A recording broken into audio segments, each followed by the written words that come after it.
kehidupan kita ini ada, kita kenal namanya sebuah istilah pencitraan gitu ya. Akhir-akhir ini Bapak Ibu, dalam beberapa tahun ini banyak sekali istilah orang pakai istilah pencitraan.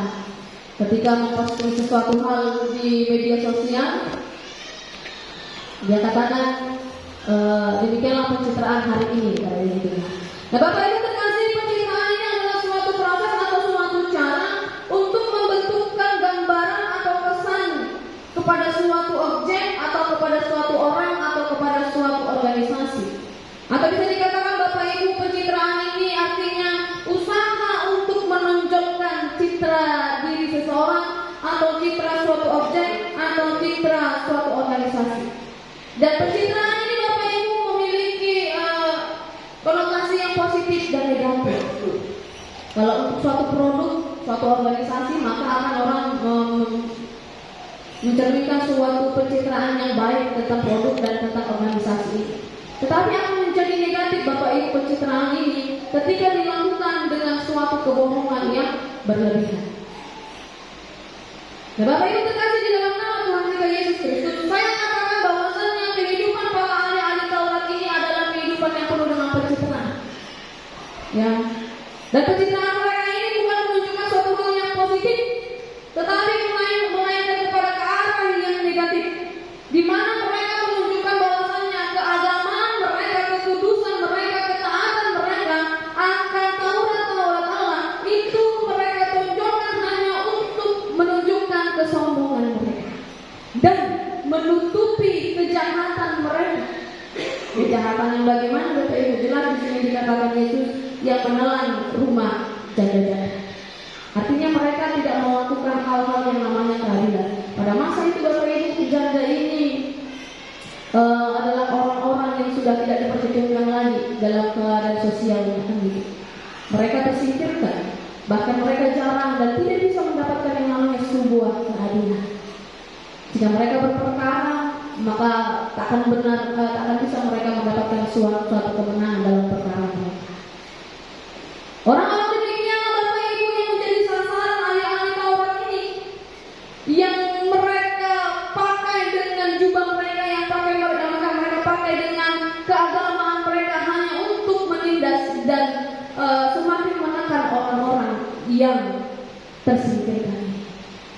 Jadi pencitraan mereka Bapak Ibu mereka lakukan dengan cara duduk di tempat yang terdepan di rumah ibadah. Mereka duduk dalam tempat yang terhormat dalam perjamuan, bahkan dengan cara berdoa yang panjang-panjang. Itulah pencitraan yang mereka lakukan. Tetapi itu semua mereka lakukan dengan kebohongan yang menutupi kejahatan mereka dan kesombongan mereka. Bapak Ibu terkasih di dalam nama Tuhan kita Yesus Kristus, dalam kehidupan kita ini bahwasanya Yesus melihat bahwasanya kehidupan orang-orang yang demikian adalah bukan orang-orang yang memiliki iman yang otentik, iman yang asli, iman yang benar.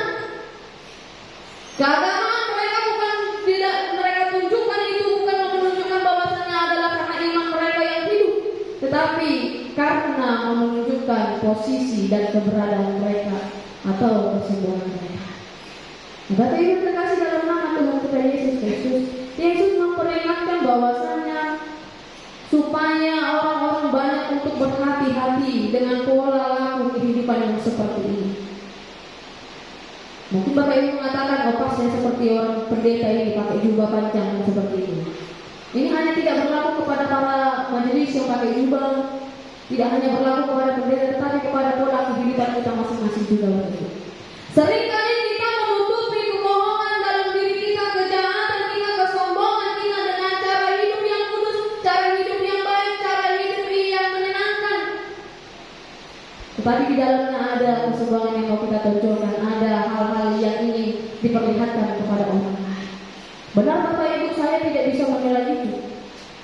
Ya, manusia tidak bisa menilai bahwasanya ketika kita memberi, melakukan kebaikan, menunjukkan kespiritual kita, keagamaan kita adalah keagamaan yang hidup. Saya tidak bisa katakan dan saya tidak bisa menilai itu semua palsu. Yang tahu hanyalah diri kita masing-masing.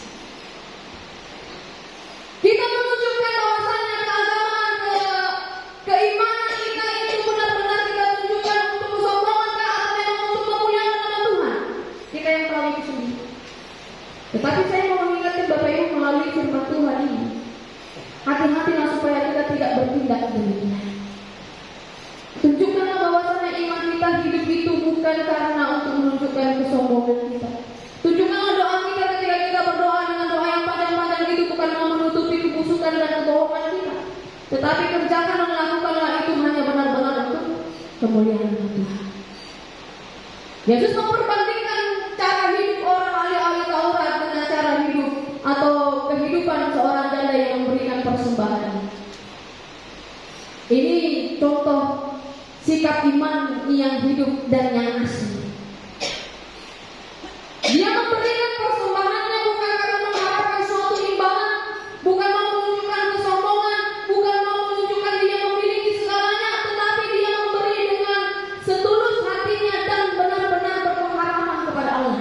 Kenapa hanya saya katakan berpengharapan kepada Allah, Bapak Ibu? Karena dia memberikan seluruh nafkahnya. Besok dia mau makan apa dia tidak tahu. Tetapi karena dia benar-benar berpengharapan kepada Allah, dia mau memberikan apa yang dia punya pada saat itu seluruhnya. Yaitu dikatakan di situ tadi 2 peser atau 1 unit. Maka di rupiahkan saat mungkin 500 rupiah. Bapak Ibu terkasih, cara hidup sikap iman yang seperti ini masih jarang kita miliki. Kita berlomba-lomba memberi yang terbaik, Bapak Ibu, terkadang itu hanya untuk sebuah kesombongan. Bukan dari hasil iman yang hidup, bukan dari hasil pengharapan kepada Allah. Tidak jarang kita memberi dan kita ungkit kembali pemberian kita itu hanya untuk menunjukkan aku mampu loh memberi sendiri.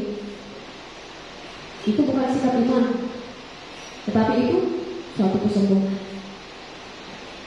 Bapak Ibu terkasih dalam nama Tuhan kita Yesus Kristus, selain daripada kita saat ini suka memberi untuk kesombongan, kita suka memberi itu hanya karena untuk supaya kita dipandang oleh orang lain. Kita memberi banyak supaya kita dipuji. Ada juga sikap orang yang pada saat ini Bapak Ibu berlomba-lomba miskin. Kita orang yang mampu, kita bisa memberi yang baik, tetapi kita berlomba-lomba mengatakan tidak mampu memberi yang baik. Ini juga bukan sikap iman yang hidup. Ini juga bukan sikap iman yang berpengharapan kepada Allah. Kita meragukan kuasa Tuhan, kita meragukan pemeliharaan Tuhan. Kita katakan, segini dulu ya, masih ini itu besok masih ini itu. Kita meragukan pemeliharaan Tuhan. Bahwasannya hari ini kita dipelihara, besok pun masih dipelihara, kan gitu. Selagi kita masih mampu memberi yang terbaik seperti janda ini, Bapak Ibu janda miskin ini, berikan yang terbaik. Tetapi ketika kita memberi yang terbaik, jangan mengharapkan imbalan, jangan dimotivasi popularitas, jangan dimotivasi supaya dipuji, jangan dengan motivasi supaya dikatakan kamu orang gitu ya. Bukan seperti itu, Bapak Ibu. Tetapi tunjukkanlah bahwasanya pemberianmu, persembahanmu adalah berdasarkan pada imanmu yang sudah bertumbuh, kerohanianmu yang sudah bertumbuh. Nah, Bapak Ibu terkasih di dalam nama Tuhan kita Yesus Kristus, kita belajar pada hari ini Bapak Ibu dari kehidupan kita ini. Yesus sangat memuji janda miskin yang memberi persembahan dengan tulus tanpa pamrih, dan janda ini memberi dari kekurangannya. Hal yang seperti inilah yang sangat jarang kita lihat. Karena kita mengatakan kami masih kurang sehingga kita katakan kita belum mampu memberi. Tetapi sebenarnya Bapak Ibu terkasih, Yesus itu hanya mau melihat ketulusan hati kita dalam memberikan suatu persembahan. Jangan kita seperti ahli-ahli Taurat, Bapak Ibu terkasih. Kita tutupi kesombongan yang ada dalam diri kita dengan cara mungkin saja kita memberi banyak, padahal itu menunjukkan kesombongan kita. Saya memang dan jemaat Tuhan juga tidak bisa menilai pemberian seseorang itu tulus atau tidak, gitu ya. Menunjukkan kesombongan atau tidak, mengharapkan pamrih atau imbalan serta pujian atau tidak. Tetapi Tuhan itu melihat hati, Tuhan itu mengetahui motivasi kita, apa yang kita kerjakan, apa yang kita lakukan, apa yang kita berikan. Tuhan itu tahu.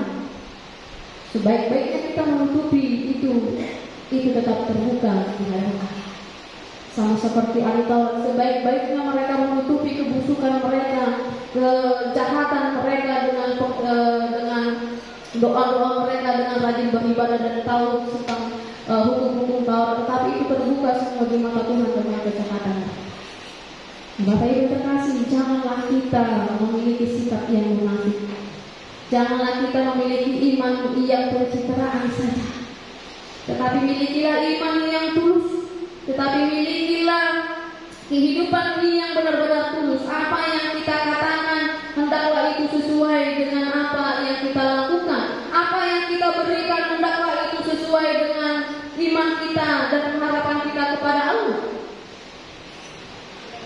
Bapak Ibu yang terkasih di dalam nama Tuhan kita Yesus Kristus, hendaklah kita berbuat baik, melakukan hal yang baik, berdoa dengan baik, beribadah dengan baik. Hendaklah itu semua kita kerjakan tanpa mengharapkan suatu pujian dan imbalan. Lakukanlah itu karena buah daripada iman kita yang hidup. Lakukanlah itu karena bahwasannya kita berpengharapan dan percaya akan kuasa Tuhan. Jangan takut dalam hal memberi, jangan takut dalam hal melakukan hal yang baik. Sekalipun engkau tidak mendapatkan pujian dan pengakuan daripada manusia atas perbuatanmu, itu tercatat di hadapan Allah. Oleh karena itu Bapak Ibu terkasih, milikilah sikap iman yang hidup seperti janda miskin. Dia memberi dengan ketulusannya, dia memberi dengan bahwasannya dia yakin kehidupannya selalu dipelihara Tuhan. Jangan memberi hanya karena supaya dipandang dan dipuji orang. Jangan memberi hanya untuk membohongi sesamamu. Jangan memberi hanya untuk menunjukkan kesombongan. Tetapi berilah hanya karena memang ketulusan daripada hati. Bapak Ibu terkasih di dalam nama Tuhan kita Yesus Kristus, kita perlu periksa kembali kehidupan iman kita masing-masing. Apakah selama ini dalam menjalani kehidupan kita, dalam peribadahan kita, dalam doa kita, dalam hal-hal yang baik yang kita kerjakan, itu semua kita lakukan demi suatu pencitraan kan? Atau bahwasanya karena hasil dari iman kita yang hidup atau tidak? Periksa kembali kehidupan keimanan kita Bapak Ibu. Apakah persembahan dan hal-hal yang telah kau berikan kepada Tuhan dalam gerejamu pada hari ini dan beberapa waktu yang lalu, apakah itu hasil dari imanmu atau berdasarkan menutupi kesombongan? Beri yang terbaik bagi Tuhan Bapak Ibu, tetapi berdasarkan ketulusan. Kalau kita berbicara tentang persembahan persepuluhan Bapak Ibu, masih sulit kita memberi yang namanya sepersepuluh dengan jujur. Tetapi kita mau memberi dengan ketulusan Bapak Ibu. Jangan berlomba-lomba memberi banyak hanya untuk menunjukkan hartamu banyak, hanya untuk menunjukkan kesombonganmu, itu pun tidak baik. Tetapi jika kita mampu memberi baik dan berdasarkan hati yang tulus, itu yang lebih baik. Oleh karena itu Bapak Ibu, tunjukkan sikap iman kita dalam kehidupan kita sehari-hari. Janganlah menunjukkan kemunafikan kita. Janganlah melakukan hal itu hanya berdasarkan supaya dilihat orang baik, supaya dipuji orang, supaya kita bisa menutupi hal-hal kejelekan kita. Tidak usah melakukan pencitraan demikian Bapak Ibu. Karena sebagaimanapun kita melakukan pencitraan ini Bapak Ibu, sebagaimana kita bisa menutupi mata manusia dengan kebohongan-kebohongan kita, itu tidak bisa ditutupi di mata Tuhan. Tuhan tahu apa motivasimu, apa isi hatimu melakukan itu dan memberikan itu. Oleh karena itu, saya mengajak kita hari ini Bapak Ibu, hendaklah kita menjalani kehidupan kita ini, melakukan segala yang baik dalam peribadahan kita, dalam kehidupan kita sehari-hari, hal-hal yang baik yang berkenan di hadapan Tuhan. Bahkan persembahan-persembahan yang kita berikan, hendaklah itu berdasarkan karena iman, bukan untuk mendapat pujian dan menutupi kebohongan dan kesombongan kita. Amin. Kita berdoa. Terima kasih Tuhan untuk firman-Mu, di hati yang tulus sama seperti seorang janda yang memberi dengan suatu ketulusan dalam hatinya, yang mau memberi apa yang ia punya, bahkan keseluruhan yang ia punya, ia berikan kepada Tuhan dengan hati yang tulus. Dan kami meyakini Tuhan, hati yang demikianlah yang ada pada kami ya Allah. Ketika kami boleh memberi, ketika kami melakukan hal yang baik, ketika kami menunjukkan keagamaan dan keimanan kami ya Tuhan, biarlah itu semua berdasarkan dengan hati yang tulus, iman yang hidup, iman yang berpengharapan kepada Tuhan. Bukan karena kemampuan kami, bukan karena berdasarkan kesombongan kami, bukan karena untuk menunjukkan bahwasanya kami orang-orang yang mampu untuk melakukan itu. Tapi biarlah Bapa, itu semua kami jalani dan kami lakukan karena kerinduan kami kepada Tuhan, karena kerinduan akan buah-buah firman-Mu dalam kehidupan kami. Kami sudah mendengarkan firman-Mu dan dalam firman itu boleh berbuah dalam kehidupan kami dan kami kerjakan dalam kehidupan kami sehari-hari. Kami aplikasikan dengan kehidupan yang memberi dengan tulus. Ketika kami mendoakan bersama kami, biarlah kami berdoa dengan ketulusan hati kami. Dan biarlah Bapa ampuni kami jika selama ini hal-hal yang kami lakukan dalam kehidupan kami hanya untuk menutupi kebohongan-kebohongan dalam diri kami. Jika hal-hal yang kami kerjakan dalam selama kehidupan kami hanya untuk mendapatkan pujian dan hanya untuk menutupi kesombongan diri kami, Tuhan ampunilah kami ya Bapa. Karena kami tahu semua kehidupan kami terbuka di hadapan-Mu. Bahkan Engkau tahu isi hati dan motivasi kehidupan kami. Oleh karena itu ampuni kami dan ajarkan kami supaya apa yang kami kerjakan ke depannya, ketika kami memberi, ketika kami mengerjakan hal-hal yang baik, semua dengan ketulusan